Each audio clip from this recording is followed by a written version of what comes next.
गोपालपुर नाम के गांव में राजू नाम का एक व्यक्ति रहता था। वह बहुत गरीब था और अपने परिवार के साथ छोटी सी झोपड़ी में रहता था। राजू के परिवार में उसकी पत्नी और 2 बच्चे थे। गरीब होने के कारण राजू अपने बच्चे को गांव के ही प्राथमिक विद्यालय में पढ़ाया करता था। राजू परिवार का पेट पालने के लिए सेठ लाला राम के पास मजदूरी किया करता था। लाला राम कंजूस और लालची किस्म का आदमी था। गरीब होते हुए भी राजू का परिवार खुश था और उनका जीवन अच्छे से व्यतीत हो रहा था। तभी अचानक एक महामारी फैलने से सभी तरफ के काम बंद हो गए। काम बंद होने के कारण राजू को काम मिलना बंद हो गया और वह बेरोजगार होकर घर बैठ गया। कुछ दिनों के बाद ऐसा समय आया कि राजू के घर में एक अन्न का दाना भी नहीं बचा। तभी राजू की पत्नी उसके पास आकर बोली, घर में रखे सारे पैसे और अनाज खत्म हो गए हैं। राजू को परिवार की हालत देखी नहीं गई और वह अपने भाग्यवान, चिंता मत करो, मैं सेठ लाला राम के पास जाकर कुछ पैसे मांगता हूँ।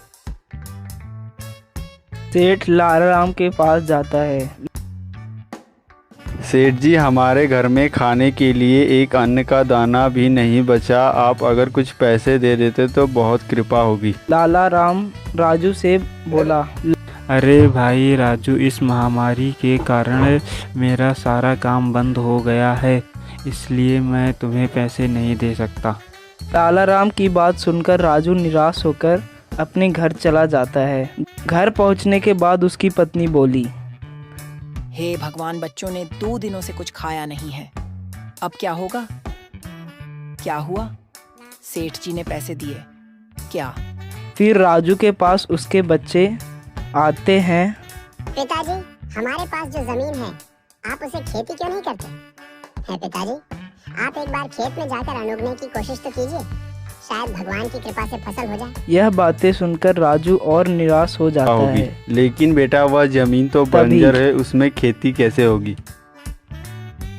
राजू बेटे की बात को मना नहीं कर पाता है और फावड़ा लेकर अपने छोटे से बंजर जमीन पर चला जाता है। राजू ने जैसे ही फावड़ा चलाया, उसके फावड़े से कुछ टकराने की आवाज़ आई। वहाँ पर एक पुरानी संदूक थी। अरे भगवान, यह क्या है? यहाँ पर इतनी पुरानी संदूक कहाँ से आई? लगता है इस संदूक को मेरे पूर्वजों ने यहाँ रखा होगा और मेरे लिए कुछ खजाना छिपाया होगा। राजू ने उस पुरानी संदूक को निकाला और खोलकर देखने लगा। संदूक खाली होने के कारण राजू निराश हो जाता है। राजू निराश होकर वहीं बैठ जाता है। तभी एक आवाज़ आती है। राजू इधर उधर देखता है, परंतु उसे कोई दिखाई नहीं देता।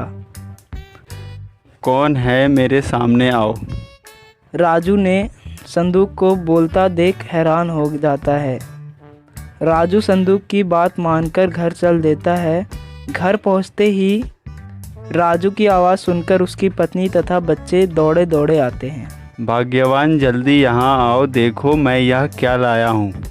देखो, यह एक जादुई संदूक है, हम इससे जो भी मांगेंगे यह उसे देगी। हे जादुई संदूक, हम बहुत दिनों से कुछ खाए नहीं हैं, हमें खाने के लिए अच्छे अच्छे पकवान दो। राजू के बोलते ही वहाँ पर भिन्न भिन्न प्रकार के भोजन आ जाते हैं।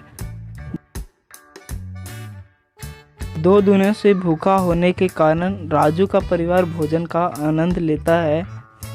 अब राजू को जिस भी चीज़ की ज़रूरत होती है वह संदूक से मांग लेता है। कुछ दिनों के बाद राजू गांव का सबसे समृद्ध व्यक्ति बन गया और दान पुण्य करने। यह सब देखकर लाला राम सोचने लगा, दिन ही पहले तो राजू मेरे घर आया था, तो उसने कहा था कि उसके घर में खाने के लिए एक अन्न का दाना भी नहीं है। तो अचानक ऐसा कौन सा खजाना उसके हाथ लग गया कि वह इतना अमीर बन गया। ऐसा कहकर लाला राम राजू के घर के पास आ जाता है और खिड़की से देखता है तो राजू संदूक से कुछ मांग रहा होता है। लाला राम रात को संदूक को चुरा लेता है और अपने घर लेकर आ जाता है। सुबह होने के बाद लाला राम संदूक से बोलता है, हे जादुई संदूक, मुझे इस गांव का सबसे अमीर आदमी बना दो। संदूक से एक लाठी बाहर आती है और लाला राम को मारने लगती है। थोड़ी देर के बाद संदूक वापस राजू के घर में आ जाता है तब से राजू का परिवार खुशी से जादू संदूक की मदद से अपना जीवन व्यतीत करने लगा। लालची मिठाई वाला।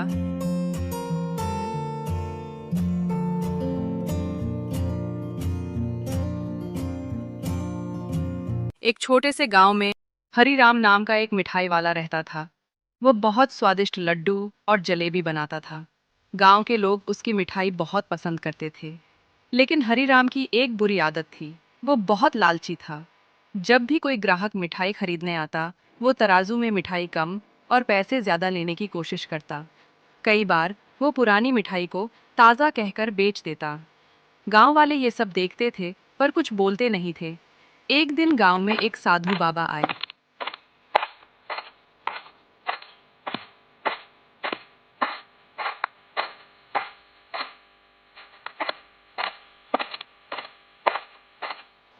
उन्होंने मिठाई खरीदने की सोची। हरिराम ने उन्हें भी धोखा देने की कोशिश की और कम मिठाई तौल दी। बाबा मुस्कुराए और बोले, हरिराम, लालच हमेशा नुकसान देता है। अगर तू अपना लालच नहीं छोड़ेगा तो तेरा धंधा भी बिगड़ जाएगा। हरिराम ने ध्यान नहीं दिया और अपने पुराने ढर्रे पर चलता रहा। कुछ ही दिनों बाद लोगों को उसकी मिठाई से बीमारी होने लगी। सबने वहां से मिठाई लेना बंद कर दिया।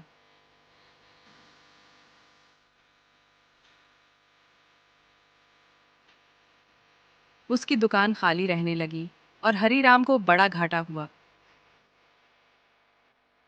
तब उसे साधु बाबा की बात याद आई।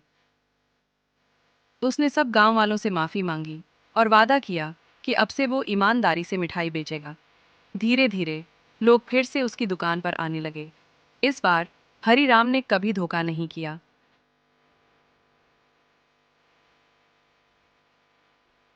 और सच में सबका प्रिय मिठाई वाला बन गया। सीख: लालच का अंत बुरा होता है। ईमानदारी और सच्चाई ही सबसे बड़ी मिठास है।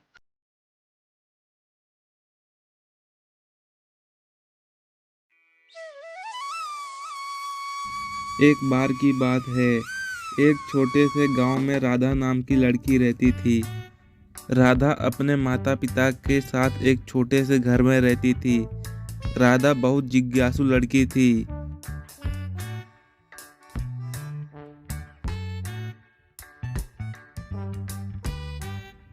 उसे आसमान में उड़ते पक्षियों को देखकर लगता कि काश वे भी उड़ पाती। राधा के गांव के पास एक घना जंगल था,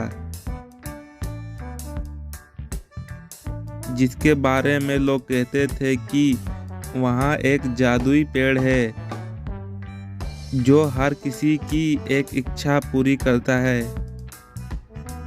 लेकिन उसके पास जाने का रास्ता कठिनाइयों और खतरों से भरा पड़ा है।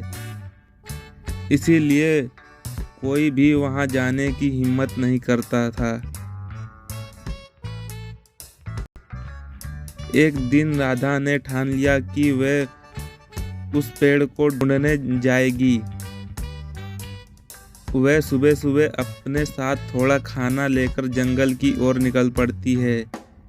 रास्ता कांटों से भरा पड़ा था और जंगल में दूर दूर तक कोई भी नहीं दिख रहा था।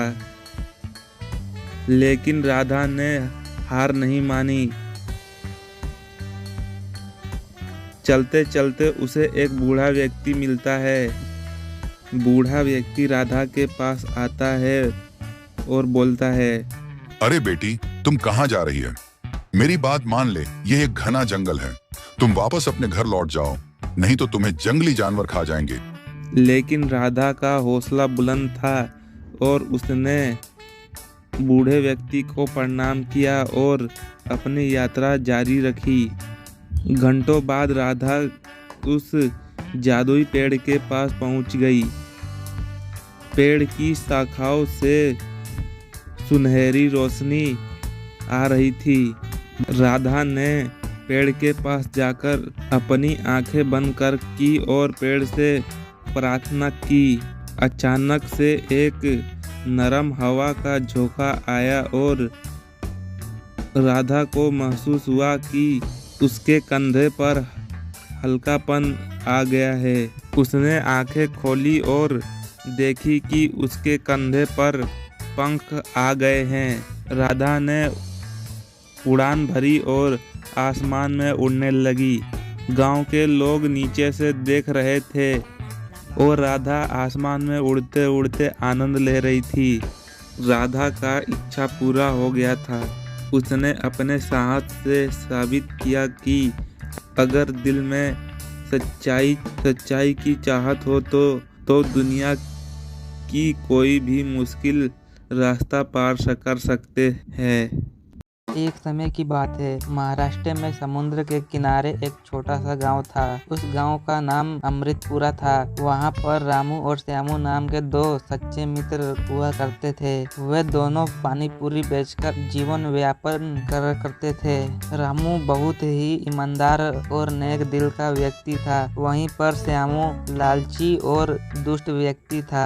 श्यामू हमेशा रामू की तरक्की देखकर जला करता था। रामू द्वारा बनाई गई पानी पूरी अधिक स्वादिष्ट होने के कारण लोग उसके पास पानी पूरी चाव से बैठकर खाते थे। तभी एक दिन एक बच्चा पानी पूरी खाने के बाद बोलता है, वाह रामू भैया, मजा आ गया। आपके हाथों में जो स्वाद है वह किसी और पानी पूरी वाले के हाथों में नहीं है। रामू के पास हमेशा लोगों की भीड़ लगी रहती थी और उसके हाथों द्वारा बनाई गई पानी पूरी खाने के लिए लोग दूर दूर से आया करते थे। वहीं दूसरी ओर श्यामू लालची होने के कारण वह अच्छी चीजों का इस्तेमाल नहीं करता था। उसकी बनाई गई पानी पूरी स्वादिष्ट नहीं होने के कारण बहुत कम लोग श्यामू के पास पानी पूरी खाने आते थे। श्यामू भी रामू की तरह दूर दूर तक प्रसिद्ध होना चाहता था। श्यामू सोचता है और बोलता है, मैं भी रामू से अच्छा पानी पूरी बनाऊंगा और रामू से ज़्यादा प्रसिद्ध हो जाऊंगा। श्यामू अगले दिन जब मेरी पानी पूरी इतनी स्वादिष्ट है कि अब रामू के पास लोग जाएंगे ही नहीं पानी पूरी खाने। वह पानी पूरी बेच रहा था, तब के द्वारा बनाई गई पानी पूरी कुछ अलग दिखने के कारण लोग रामू के पास न जाकर श्यामू के पास जाने लगे और रामू का व्यापार कम हो गया। लेकिन रामू ने ईमानदारी के साथ व्यापार कर रहा था और दुखी नहीं हुआ। श्यामू की पानी पूरी अलग दिखने के कारण लोग ज्यादा खाने लगे।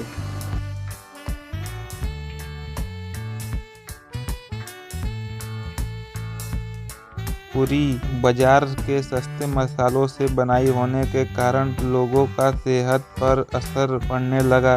गांव वालों ने मिलकर श्यामू को खूब मारा।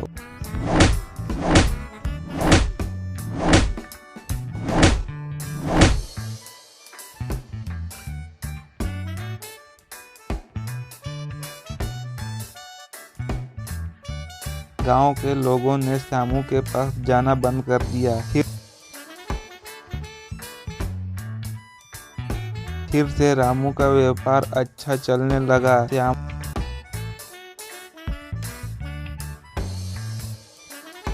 श्यामू को भी उसकी गलती का पछतावा हुआ और उसने रामू से जाकर माफी मांगी। तब से ईमानदारी से पानी पूरी बेचने लगा और दोनों ने मिलकर अपना जीवन यापन करने लगे।